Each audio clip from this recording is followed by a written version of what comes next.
شامی صاحب، ایک نئے ہتھیار کا نیا تو نہیں ہے لیکن یہ کہ اس جنگ کے لیے نیا ہے جو ایران نے استعمال کیا ہے سجیل، یہ میزائل ہے سجیل 2 بیسیکلی، جو اس کا سیکنڈ ویریئنٹ ہے اور 23,600 کلو گرام وزن جو ہے یہ لے جا سکتا ہے۔ پے لوڈ کیپیسٹی اس کی 700 کلو گرام ہے، رینج اس کی 2000 کلومیٹر ہے۔ اس کا اگلا ویریئنٹ کہہ رہے ہیں کہ وہ تو 4000 کلومیٹر تک مار کر سکتا ہے، وار ہیڈ لے جا سکتا ہے۔ تو اس سے اس وقت جو ہے وہ خوف طاری ہوا ہے اسرائیل میں، جو کہ تازہ حملہ ہوا اس میں 221 سے زائد جو ہیں وہ لوگ زخمی ہو چکے ہیں، 4 علاقوں میں 6 میزائل گرے، کئی کی حالت تشویشناک ہے اور ایک ہسپتال جو ہے وہ بہت بری طرح متاثر ہوا ہے، سروکا ہسپتال۔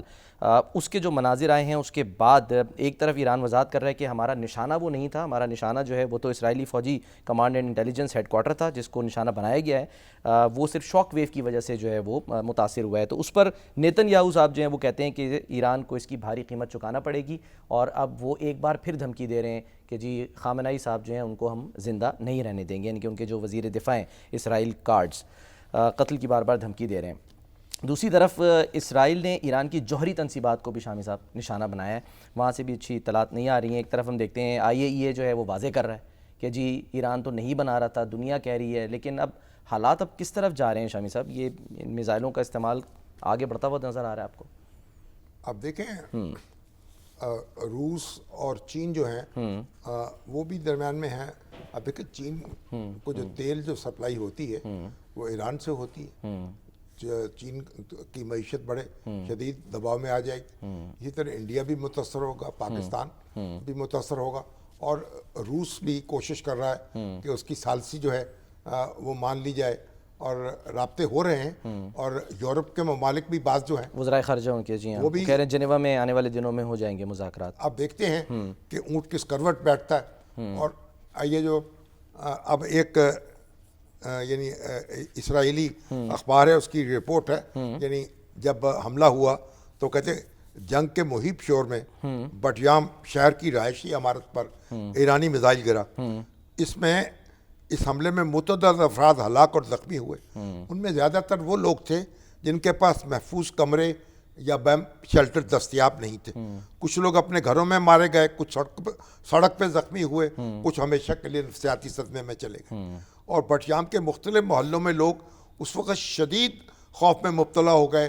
اب دیکھیے یہاں یہ ہے، ہر اپارٹمنٹ میں انہوں نے کوشش کی ہے ایک کمرہ جو ہے بم پروف کمرہ بنایا جائے، بالکل ٹھیک ہے، اور جہاں وہ، اور پھر یہ اجتماعی شیلٹر ہوم بھی بنائے گئے ہیں صحیح مختلف بستیوں میں، تاکہ لوگ وہاں جب بم کا ان کو خطرہ ہو بمباری کا تو بھاگ کے وہاں چلے جائیں۔ کہہ رہے ہیں سر اب یہ کہا جا رہا ہے کہ یہ اب نیو نارمل ہو گیا ہے اسرائیل میں، ہاں یہ وہاں کا نیو نارمل ہے کہ بس اچانک سائرنز بجتے ہیں سر۔ لیکن ایک سوال ہے یہاں پہ، ان کی رپورٹ یہ ہے کہ اسرائیلی اخبار کی کہ سب سے پہلے یہ بم شیلٹرز جو ہیں 1950 کی دہائی میں بنائے گئے تھے، صحیح ہے، جو رہائشی عمارتوں کے بیچ اور سنگل فیملی گھروں کے آس پاس بنائے گئے تھے۔ ٹھیک ہے، وقت گزرنے کے ساتھ ساتھ تعمیراتی تبدیلیاں آتی رہیں، اور 1990 کی دہائی میں، 80 کی دہائی میں، 1980 کی دہائی میں جب عراق نے کیمیکل ہتھیاروں سے حملے کیے تو شیلٹرز کو زہریلی گیسوں سے بچانے کے لیے بہتر بنایا گیا۔ زہریلی گیسوں سے سر زیادہ خوف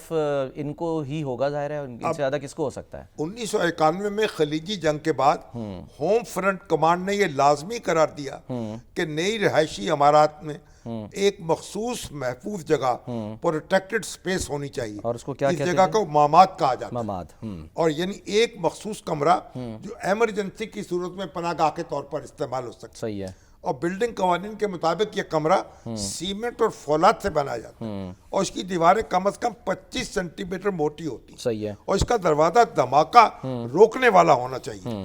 اور ہوم فرنٹ کمانڈ کے مطابق کسی پارلیمنٹ میں موجود، کسی اپارٹمنٹ میں موجود مامات یعنی محفوظ کمرہ سب سے بہتر انتخاب ہوتا ہے جس میں فوری طور پر آپ جا سکتے ہیں۔ سر لیکن المیہ یہ ہے، افسوس کی بات یہ ہے کہ ایسے کوئی بھی مماد جو ہے وہ غزہ میں نہیں تھا، اور جب اس کے مناظر ہم کمپیریزن کرتے ہیں، ہم نہیں کہتے، کوئی نہیں چاہتا کہ عام شہری جو ہیں وہ نشانہ بنے، یہ جو اسپتالوں پہ حملے ہو رہے ہیں یہ شاید ایران بھی نہیں چاہتا ہوگا، لیکن ظاہر ہے پہل کی ہے اسرائیل نے، لیکن وہ مناظر بھی تو ہمارے سامنے، الشفا اسپتال سر کس طرح سے تباہی ہوئی، تیاری کی ہے، اس نے کس طریقے سے یہ لازم قرار دیا ہے کہ ہر جگہ ایک محفوظ کمرہ بنایا جائے، پھر ان کو یعنی اجتماعی شیلٹر ہوم بنائے جائیں.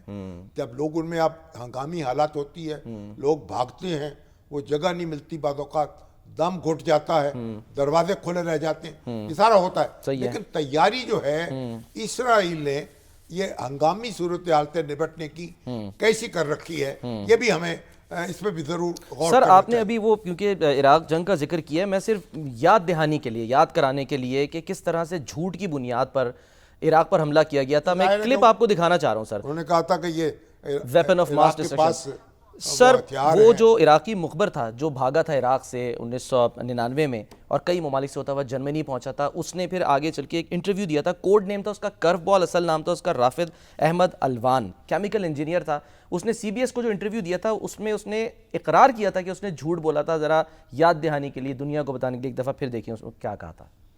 اور سر فروری 2003 میں صرف آپ کو ساتھ اس کو دکھانا چاہ رہا ہوں کہ جو کولن پاول تھے اس وقت کے وزیر انہوں نے خود مانا تھا ہے نا سر, وہ بھی ذرا وزیر خارجہ جو ہیں ہاں انہوں نے کہا تھا کہ ہماری اطلاع غلط تھی. دیکھیں سر, یہ برطانوی وزیر اعظم جو تھے ٹونی بلیئر, انہوں نے بھی اعتراف کیا بعد میں تھا کہ ہماری اطلاع غلط. سر دیکھیں کولن پاول صاحب وہ کس طرح سے ٹھوک بجا کے کنونس کر رہے تھے اپنے عوام کو جھوٹ کی بنیاد پر. سر دیکھیں اب یہ جو اس وقت بھی جو مغربی میڈیا ہے وہ لوگوں کو گمراہ کر رہے ہیں, یعنی ایران کے پیچھے پڑے ہوئے ہیں, یعنی اور جو اسرائیل کا حق دفاع اس کی بات کی جا رہی ہے. کس چیز کا حق دفاع؟ اسرائیل جو ہے اس نے این پی ٹی پہ سائن نہیں کیے, ایران نے کیے ہیں. اس کے ہاں اس کے پاس ایٹمی ہتھیار موجود ہیں اس نے, اور یہ کوئی اس کا نوٹس نہیں لے رہا. اسرائیل جو ہے خود یہ کام کر چکا ہے اور ایران جو ہے اس کے خلاف وہ یعنی ہاتھ دھو کے پڑا ہوا. 3 دہائیوں سے نیتن یاہو جو ہے وہ کوئکلی دیکھتے ہیں کہ وہ مختلف یعنی 3 دہائیوں سے کہہ رہے ہیں کہ انہوں نے ہتھیار بنا لیے ہیں, ایٹمی ہتھیار عراق نے بنا لیے. وہ بھی دیکھ لیں, دکھا دیتے اپنے ناظرین کو کہ وہ کیا جھوٹ جو ہے وہ بیچنے کی کوشش کر رہے ہیں 3 دہائیوں سے مسلسل 2012 سے 2018 تک, اور اس کے بعد آج تک ایک ہی مسلسل جھوٹ بولا جا رہا ہے. اور اب انٹرنیٹ جو اٹامک انرجی والے کمیشن ایجنسی والے کہہ رہے ہیں کہ وہ ہتھیار نہیں بنا رہے تھے, اور انہوں نے فتویٰ بھی دیا ہوا ہے ان کے یعنی امام صاحب نے, اور اس کے باوجود اس پہ چڑھائی ہے. اور اسرائیل جو سب حرکتیں کر چکا ہے, جو ایٹمی ہتھیار بنا چکا ہے, اس کے ایٹمی پروگرام کی طرف کسی کی توجہ نہیں ہے, کوئی اس کا جائزہ نہیں لے رہا, کوئی اس پہ کوئی نگرانی کی بات نہیں کر رہا, نہ امریکہ کر رہا ہے نہ جرمنی کر رہا ہے. فرانس سے آنے والے ایک شخص کیا چاہ رہے ہیں, یہ رضا پہلوی صاحب, یہ کن چکروں میں ہیں, یہ تو اپنے مائی کنٹری فیلو مین وہ ایسے انتظار کر رہے ہیں, ہاں جی ٹویٹ کر رہے ہیں. وہ کراؤن پرنس ہے نا, اگر بادشاہت ختم نہ ہوتی تو اپنے والد کے بعد یہ بادشاہ ہوتے.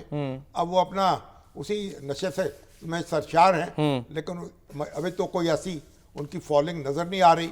ابھی تو لوگ جو ایران کے لوگ ہیں, اب جو بھی بات وہاں سے باتیں ہو رہی ہیں, جو بھی ہم میڈیا کے لوگوں سے گفتگو کر رہے ہیں, تو ایران کے لوگ تو اپنی حکومت کے ساتھ اس وقت جڑے ہوئے ہیں. اور جب اس طرح حالات ہوتے ہیں اور جب اس طرح دشمن حملہ آور ہوتا ہے تو عام طور پر قومیں جو ہیں وہ متحد ہو جاتی ہیں. اب اگر ایسی کوئی صورتحال پیدا ہو جائے جب بہت بڑا سیٹ بیک ہو اور جو حکومت جو ہے اس کا تختہ جو ہے وہ دھڑام سے گر جائے, پھر اور بات ہے.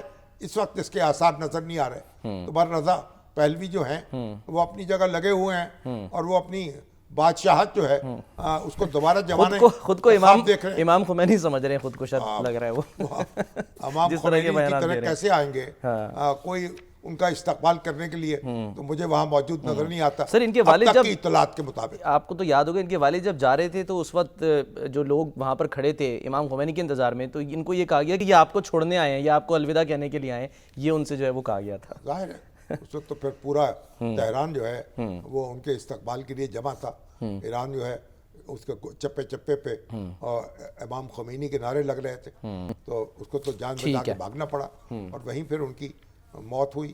یعنی انہیں آخری سانس جو ہے ایران میں, ایران کی مٹی تو نصیب نہیں ہوئی, باہر ہی وہ ان کا انتقال ہوا. اب یہ کراؤن پرنس جو ہے اب وہ اس چکر میں ہے کہ مجھے بادشاہت مل جائے گی.